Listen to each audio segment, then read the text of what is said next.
May gabi kayong tanan, mga kaigsuunan, and then, nausap kita karon sa atuang pamalandong sa Ebanghelyo sa Domingo. Ang atuang pamalandong atong pagkutluon sa ikanapulog pito nga Domingo sulod sa tuig nga mausad karon ang World Day of Grandparents and Elderly. Phil Mission Sunday usab. Ang Ebanghelyo, pagkakutluon sa Ebanghelyo ni San Lucas, Kapitulo 11, versikulo 1 ngadto sa 13. Ang Ginoo mana kaninyo. Pagbasa gikan sa Santos nga Ebanghelyo sumala ni San Lucas. Mayaw ni kao o Ginoo. Usa niana kahigayon nagampo si Jesus didto sa usa ka dapit. Sa pagkahuman niyag ampo miingon ang usa siya mga tinun-an. Ginoo, tudloi kami sa pag-ampo. Ingon nga gitudloan ni Juan ang iyang mga tinun-an. Si Jesus miingon kanila, ingna ninyo niini sa pag-ampo. Amahan, simbahon untang imong ngalan. Maghari ka unta kanamo. Ihatag kanamo sa matag adlaw ang kalan-on namo ang gikinahanglan. Ug pasaylua kami sa amo ang mga sala, kay nagpasaylo kami sa tanan nga nakasala kanamo. Ug ayaw kami ibutang sa lisod nga pagsulay. Ug miingon si Jesus sa iyang mga tinun-an, pananglit usa kaninyo muadto sa balay sa usa ka higala sa tungang gabii ug unya moingon kaniya, bay, pabaylo akog tulo ka buok pan kay miabot sa amoa ang usa ko ka higala nga nagpanaw ug wala gayud ako'y ikadalit kaniya. Kung pananglit tubagon ka sa imong higala dito sa sulod, ayaw na akong samuka. Gitrangkahan na ang pultahan ug ang akong kabataan ug ako naghigda na. Ug dili na ako makabangon sa paghatag kanimo bisag unsa. Unsa may imong buhaton? Sultihan ko kamo nga bisag higala kaniya, dili siya mobangon muhatag kanimo sa pan. Apan mobangon na lang siya ug mohatag kanimo sa tanan nga imong gikinahanglan, kay wala ka man maulaw sa pagpunay o pangayo. Busa, sultihan ko kamo, pangayo kamo ug kamo hatagan, pangita kamo ug kamo makakaplag, pagtuktok kamo ug ablihan ang pultahan alang kaninyo. Kay ang tanan nga mangayo hatagan ug siya nga mangita makakaplag ug ang pultahan ablihan alang kaniya nga magtuktok. May usaba kaninyong mga amahan nga muhatag sa iyang anak ug bitin kon siya mangayo og isda. Muhatag ba kamo kaniyag tanga kon mangayo siyang itlog?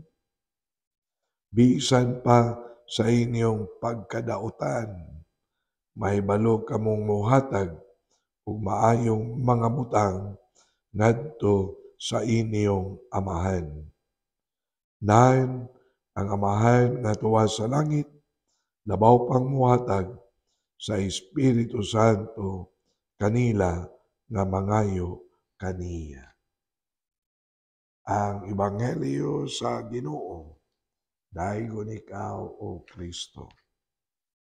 So mga kaigsuunan, sa ako nang gikaingon, World Day of Grandparents and Elderly. Matod pa ni Pope Francis, kinahanglan mahalon, panggaon ang ato ang mga katigulangan. Then, Film Mission Sunday usab karon. Mauna ato apong iampo o atong suportahan ang mga misyonero labi nato sa mga laing lugar, sa lugar nga makuyaw kay lagi wa kaila ni Kristo o sila nagdala sa ngalan ni Kristo. Ato silang iampo, ha? And then, sa atua sab nga Ebanghelyo, tulo kabutang ang ato ang mensahe nga makuha. Number 1, pag-ampo.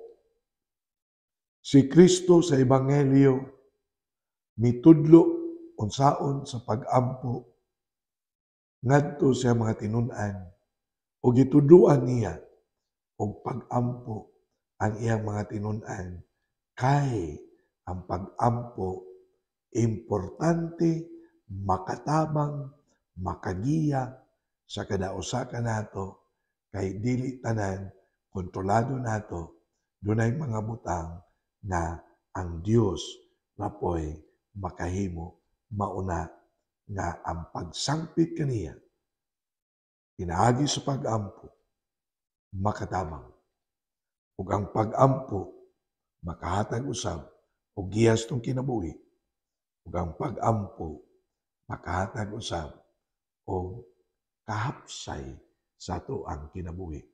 Mao na sige tag balik-balik sa ato ang pamalandong na atoa gayon napuy-an ang kinabuhi sa pagkahingampuon. O sige na akong balik-balik usab. If God is with us, who will be against us? Number 2, kining gitawag og intercession nga ang Ginoo mutubag gayon mo na ginaingon pagtuktok og ikaw ablihan, pangayo og ikaw hatagan, etc.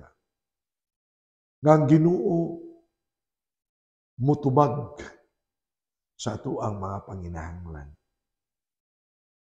Ang Ginoo mohatag unsa ang makatabang kanato. Mao na ginaingon dunay grasya gikan sa Dios. Nga ang grasya nga gikan sa Dios kun mahimo o dili kun mahimo kinahanglan gayon nga gamiton sa kahimayaan sa Dios. Kay grasya gud, blessing gud gikan kaniya. Mao na nga through the message of intercession, ang Ginoo dili magpanuko. Paghatag sa grasya sa panalangin diri kanato. Dili. Pinangga ta niya. Mao na nga sa ako nang gikaingon ang Ebanghelyo mingon pagtuktok og ikaw ablihan, pangayo og ikaw tagaan. Mao ni ang ikaduha nga mensahe nga ato ang mapamalandungan sa Ebanghelyo. Ikatulo, ang ato sab nga Ebanghelyo labi na sa pag-ampo nga gitudlo ni Kristo kanato bisan gani ang sambingay nga giskutan sa Ebanghelyo moingon. Ang Ginoo puno sa kaluoy. God is full of mercy and compassion. Ang pag-ampo sa ama namo pasaylua nangaitag kapasayloan sa Dios. Ug ang Dios muhatag nato kapasayloan. Ug ang kapasayloan nga atong madawat ato po nang ipaambit sa uban. Mercy and compassion. Bisan gani ang sambingay sa Ebanghelyo mingon, bisan kung imo palang higala, apan siya mumata, muhatag sa imuhang ipangayo tungod sa iyang kaluoy diha kanimo. Dili tungod sa inyong pagkahigala, kundi tungod sa iyang kaluoy diha kanimo or kanato. Mao na nga ang ikatulo nga mensahe nga ato ang makutlo gikan sa atong ebanghelyo mao ang mensahe nga Ginoo puno sa kaluoy, full of mercy and compassion. Mao ni nga kun ato nga tan-awon sa kinatibuk-an nga moingon ang pag-ampo kinahanglan kabahin kanunay sa atoa nga kinabuhi. Dili ta angayan mabalaka sa atoang kinabuhi kay ang Dios kanunay nga muhatag, kanunay mupabuhagay sa iyang mga grasya diri kanato. God will always provide our needs. Ikatulo, bisag unsa ang mga sipyat nga ato ang mahitabo sa atong kinabuhi, in the name of God's mercy and compassion, there is always hope in our life. In the name of mercy and compassion, continue the journey. God will forgive us. And God is understanding. It's because He is full of mercy and compassion. So, ato ning dalhon ang mao nga mensahe sa atong ebanghelyo mga kaigsuonan. So, napiton ko kamo karon sa pag-uban kanako sa pag-ampo sa atong mga kaigsuonan ang mga masakiton. Amo lang itong amahan, panalangini ang mga kaigsuonan ng mga masakiton, ayuhan tagsa-tagsa nila ka mga balatian, nilang tagsa-tagsa ka mga sakit. Iapil sa namong pag-ampo ang nagatiman kanila.